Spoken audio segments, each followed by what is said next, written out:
बैठो। आपकी एज कितनी है पहले तो ये बता दो? तो अभी करंटली आई एम 14। 14 इयर्स। जी। आपको पता है यहाँ पर जितने भी लोग आए हैं उसमें सबसे कम एज आपकी है अभी। लेकिन सर मतलब जितने भी लोगों से अब तक मैं मिला हूँ आपकी एज के मतलब 40-50 साल के या 30 इयर्स के आपके जितने भी शोज देखे हैं, उनमें मेरे को तो सबसे कम उम्र के आप लगे हो। अरे!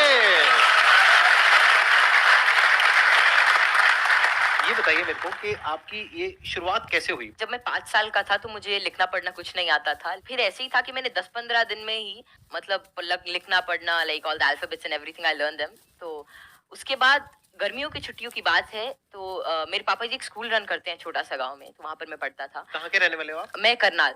अच्छा। जी, तो वहाँ पर एक जैसे हॉलिडे होमवर्क देते सबको एक जनरल कि आपको जो वर्ल्ड मैप होता है, एटलस होता है, अगर जिन-जिन को अच्छा लगता है आप वो करके आना, आप मतलब उसे समझ के आना। तो फिर ये मेरे दादाजी ने कहा, फिर पापा जी ने कहा कि तो मैं भी कर सकता हूँ। तो पहले ही दिन मैंने देखा तो I got into it and I learned it. मैं उसमें सवाल पूछता गया और जितने भी मेरे कुछ भी मन में रहता, तो वो सब आता गया एंड विदिन 20 डेज़ और something I got used to it और मुझे बहुत ही अच्छा लगने लगा एंड जितना भी वर्ल्ड मैप वगैरह इस टाइप की रिगार्डिंग जितनी भी चीजें होती हैं पॉलिटिक्स इकोनॉमिक्स वो सभी मुझे मतलब things were very easy for me and उसी के बाद से लोग कहते गए कि नॉलेज बढ़ता गया और तब से मतलब यही है कि सीखने का प्रयास कर रहा हूँ कुछ भी नई चीज मिलती है like currently I am a student of 11th grade but I am learning things like astrophysics and quantum mechanics तो I am not very into it but I like to study it and जितना भी मेरे से हो सकता है मैं उसके अंदर कोई नई चीज देखने का प्रयास करता हूँ और कोई नया सवाल पूछने की कोशिश करता हूँ क्योंकि जितनी भी ज्यादा क्वेरीज जितनी भी ज्यादा माइंड के अंदर जो भी कोई क्वेश्चन आता है I try to get it forward और वैसे ही सारी चीजें आसान होती रहती हैं। I try to dwell myself deep into it क्योंकि कोई भी फील्ड इस टाइप का I think that they need one thing that is really important for them that is questioning क्योंकि जितने ज्यादा आप अलग टाइप के क्वेश्चंस पूछते हो उतना ज्यादा आप उस चीज को अच्छी तरीके से समझ सकते हो। तो वही है कि मैं अभी भी क्वेश्चंस नए ढूंढ रहा हूँ जवाब उनके मिल ही जाएंगे बस ये है कि जितने ज्यादा और नए और अच्छे क्वेश्चंस मेरे पास आते गए और आते हैं उनसे मैं आगे बढ़ने का कोशिश कर रहा हूँ। क्वांटम फिजिक्स में वेव पार्टिकल थ्योरी है, जी तो सर। उसको आपने स्टडी किया होगा। हाँ, जैसे कि wave particle theory, dual nature of light and right. Matter वो सब हाँ, वो सब अभी धीरे-धीरे मैं कर रहा हूँ और स्पेशली अभी तो मैं एस्ट्रोफिजिक्स जो है, वो ज़्यादा पढ़ रहा हूँ और जैसे कि डार्क मैटर है, डार्क एनर्जी है, तो या फिर माइक्रोवेव रेडिएशन है, बैकग्राउंड रेडिएशन, एक्सपैंडिंग यूनिवर्स, ये सारी चीज़ें मुझे काफ़ी इंट्रिग करती हैं और इनके बारे में मैं कुछ रिसर्च पेपर्स और अलग-अलग चीज़ें अभी स्टडी कर रहा हूँ। तो जीरो पॉइंट फील्ड के बारे में भी आपने कुछ स्टडी करी है? नहीं, अभी ज़्यादा नहीं, अभी मैं जनरली जैसे अभी मैं टाइप 1A सुपरनोवा और उनके जो एक्सपेंशन है, लाइफ साइकिल ऑफ स्टार, उनके बारे में अभी मेरी रीसेंट स्टडी चल रही है। मैंने आपकी यूट्यूब पर एक वीडियो देखी थी जिसमें एक न्यूज एंकर आपसे कुछ पूछ रही थी और आप एक एक करके सारे सवालों के जवाब दे रहे थे। तो क्या अभी भी आप उस तरह से सवालों के जवाब दे सकते हैं? कोई भी आपसे कोई भी कैसा भी हाँ सवाल सर। पूछेगा तो आप जवाब दे सकते हैं? क्योंकि ऐसा है कि नॉलेज तो एंडलेस है और सब सब कुछ तो कोई जान ही नहीं सकता। लेकिन ये है कि जितना ज़्यादा आप मतलब अपनी सराउंडिंग्स को ऑब्ज़र्व करते हैं, तो उतना ज़्यादा क्या है जितना ज़्यादा आप नॉलेज ग्रहण करते रहते हैं, उतना आपका माइंड एक तरह की एक मैग्नेट की तरह बन जाता है।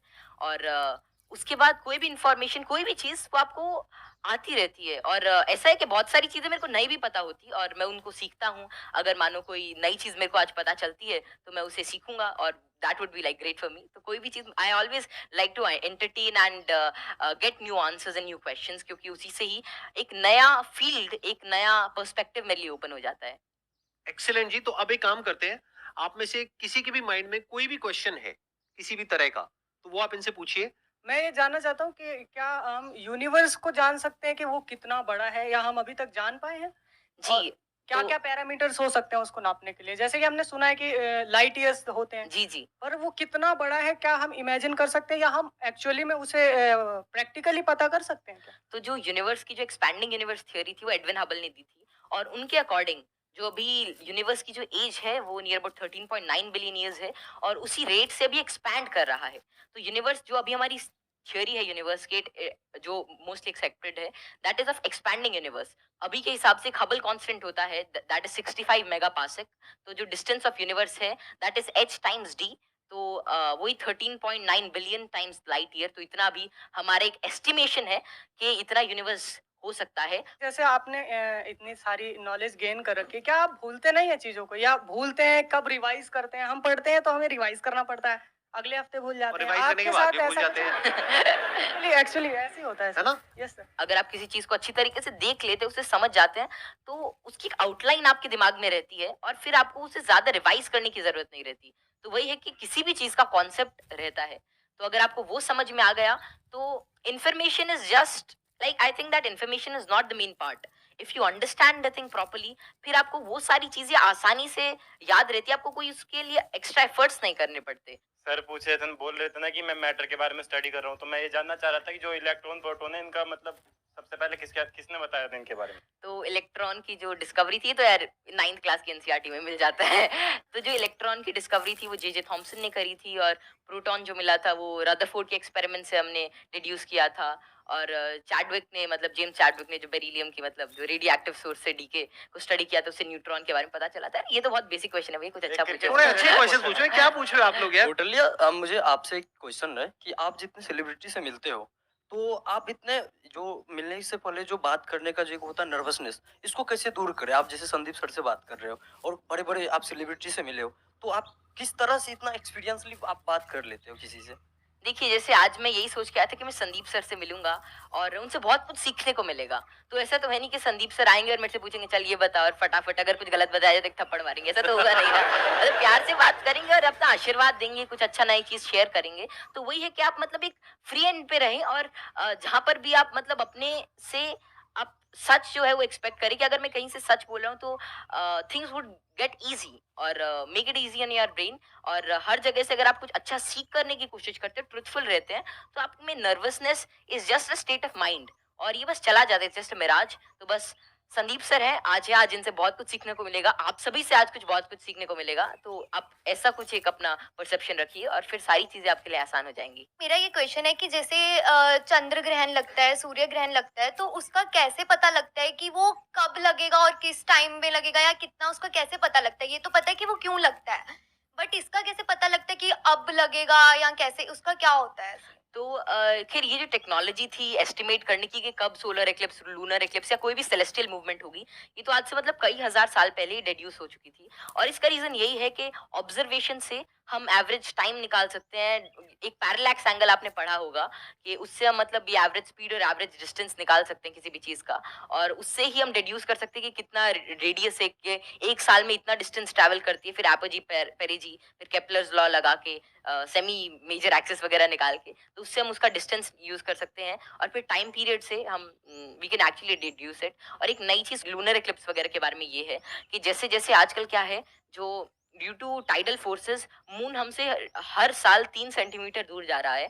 तो बहुत हजारों सालों बाद ऐसा होगा कि सन तो उतना ही रहेगा, लेकिन चांद जो है वो छोटा हो जाएगा। तो उसके बाद मतलब एक्लिप्स जो होगी वो जिसे आजकल टोटल होती है उतनी नहीं होगी। तो ये estimation it is done by using observation. और एस्ट्रोनॉमी एक ऐसा फील्ड है जो हजारों सालों तक ऑब्जर्वेशन से ही चला, और बहुत सारे पुराने साइंटिस्ट जैसे केपलर, गैलीली, आर्यभट्ट, जितने भी बड़े लोग थे जो पुराने जमाने के, वे सभी ऑब्जर्व करते थे। उनकी ऑब्जर्वेटरीज होती थी कि कैसे कैसे जो हेवनली बॉडीज हैं ये इंटरैक्ट कर रही हैं, कैसे कैसे ट्रैवल कर रही हैं, इनमें क्या चेंजेस हैं, और उन्हीं सभी चेंजेस को एस्टिमेट करके, उन सभी को देख के आज हमने मतलब ऐसी सारी टेक्नोलॉजी को डिड्यूस किया है कि जिससे हम कर सकते हैं, एस्टिमेट कर सकते हैं उनका टाइम पीरियड, उनका डिस्टेंस, और कैसे वे एक्ट करेंगे। एक्सीलेंट जी, big round of applause for him.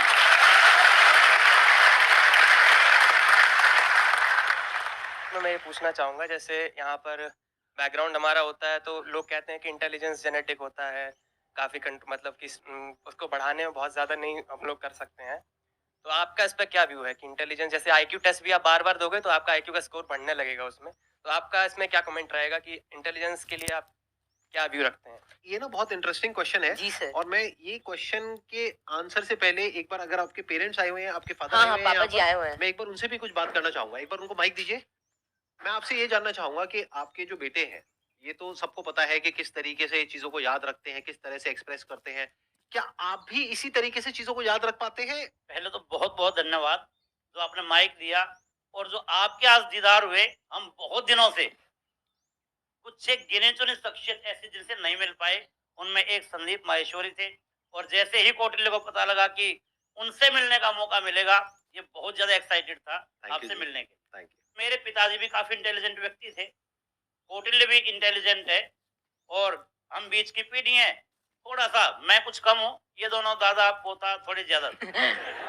बहुत ऐसे बच्चे हैं जो मेरे से बहुत ज्यादा इंटेलिजेंट है, मेरे को लगता है, जिनके बात करने के ढंग से, जो इतने ज्यादा, आपको आपने छोटे बच्चे को देखा होगा, वो बहुत अच्छे अच्छे सवाल पूछते हैं, मतलब वे कुछ भी पूछ लेते हैं, और मतलब आपको लगता है कि अरे नहीं, ये तो इससे मतलब एज से बहुत ऊपर की चीज है, मतलब या तो आप किसी और मूड में होते हो, और हम उसे इग्नोर कर देते हैं। तो जैसे जैसे हम सवाल पूछते हैं, उतना ज्यादा हमारे अंदर एक मतलब चीजों को जानने की लिए एक चाह रहती है, और अगर हम वो उस क्यूरियोसिटी को कर्ब नहीं करते हैं, तो उतनी ही ज्यादा मतलब वो बाद में सवाल पूछता है, उसके एक इंक्विजिटिव ब्रेन रहता है, और curiosity something that drives this intelligence, and I don't think that there is such great involvement of IQ and genetics. लेकिन हाँ, अगर आपका मन है कि कोई चीज जानने का, कोई चीज करने का, then it's all about will power, और कितना आप उसमें टाइम डिवोट करते हैं, कितना आप क्यूरियोसिटी और इंटरेस्ट से काम करते हैं। Because even Richard P Feynman said, it really doesn't matter कि how much you know, but it matters कि आप कैसे चीजों के बारे में सोच रहे हैं, और कितना इंफॉर्मेशन आपके पास है, कितना नॉलेज आपके पास है। It really doesn't matter until and unless you try to use that knowledge, और आप उस नॉलेज से कोई नई चीज को समझने का प्रयास करते हैं, और कोई नई चीज तभी आ सकती है जब आपके पास कोई नया सवाल होगा।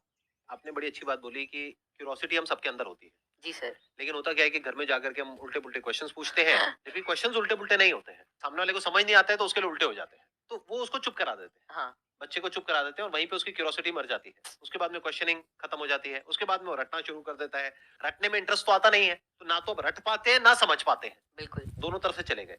तो अब मैं ये आपसे जानना चाहूंगा कि क्या बचपन में जब आपने क्वेश्चनिंग करी, इस तरह के क्वेश्चंस पूछते थे, शुरू में तो आपने अपने पेरेंट्स से पूछा होगा या अपने आसपास में जो लोग थे उनसे पूछे होंगे, जी। तो क्या आपको सपोर्ट मिला? क्या उन्होंने आपको एनकरेज किया, या उन्होंने भी आपको यही कहा कि क्या फालतू के क्वेश्चंस पूछ रहा है? नहीं, जैसे I think I was fortunate enough कि जितने भी मैं सवाल पूछता, कोई ना कोई मेरा जवाब दे ही देता था, और बात शुरू ऐसी होती थी कि मानो कोई घर पे कोई बात चल रही है किसी भी चीज़ को लेकर, मानो दे टॉकिंग अबाउट के एक इकोनॉमिक क्राइसिस है देश में, तो मैं उसके अंदर मैं सुनता रहता था, या कोई भी ऐसी चीज़ हो रही है, कोई स्पेस मिशन जा रहा है, मैं सुनता रहता था, मैं चीज़ों को ऑब्जर्व करता था, और वैसे ही मेरे जो भी सवाल आते, I was fortunate enough to get their answers, और मानो अगर मेरे को उसका जवाब नहीं भी मिलता, तो मैं पूरे दिन उनसे पूछता रहता। तो एक तो मैंने भी कसम खा रखी थी कि जवाब तो चाहिए ही, तो मैं खाते हुए भी यही पूछता, नहाते हुए भी यही पूछता, और जो भी काम करता मैं, मतलब मेरे दिमाग में वही रहता जब तक वो रिज़ॉल्व नहीं होता।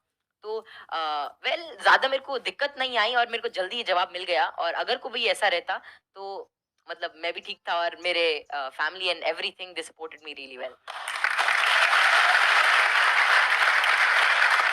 तो यहाँ पे वो जो पेरेंट्स मुझे अभी देख रहे हैं, उनके लिए एक बहुत बड़ा लेसन है कि अगर बच्चे कुछ क्वेश्चंस पूछते हैं तो उनके जवाब देने चाहिए, हमें पीछे नहीं हटना चाहिए, और अगर जवाब नहीं है तो हमें बोलना चाहिए हाँ, हाँ। विद ऑल दी हम्बलनेस कि भाई हमारे पास में जवाब नहीं है, आप खुद फिगर आउट करो जाकर मतलब के सर, जब मैं जवाब। छोटा था, तो it was lean about like 2013 और समथिंग, और तब मतलब यही नेट इंटरनेट बहुत कम था, और तो यही था कि कोई सवाल मेरे मन में आता, शायद वो नहीं पता रहता, तो मेरे पापा जी, एक डोंगल आता था, मतलब वोडाफोन का, बहुत महंगा उसका रिचार्ज था, मतलब ऐसे, मतलब अभी चला तो एक वीडियो देखने के बाद ही खत्म हो जाता था। तो फिर वो लाते, और मतलब मेरा जो भी सवाल रहता, मेरे को उसका आंसर मिलता। तो ऐसे ही एटलस आती थी, और कई सारी बुक्स थी, उन्होंने मेरी बहुत हेल्प करी, और अगर कभी मानो पर्सनल, मतलब कोई और out of the box idea आता है, कोई क्वेश्चन आता, तो उसका जवाब मुझे किसी भी सोर्स से मिल जाता। Thank you, thank you for this.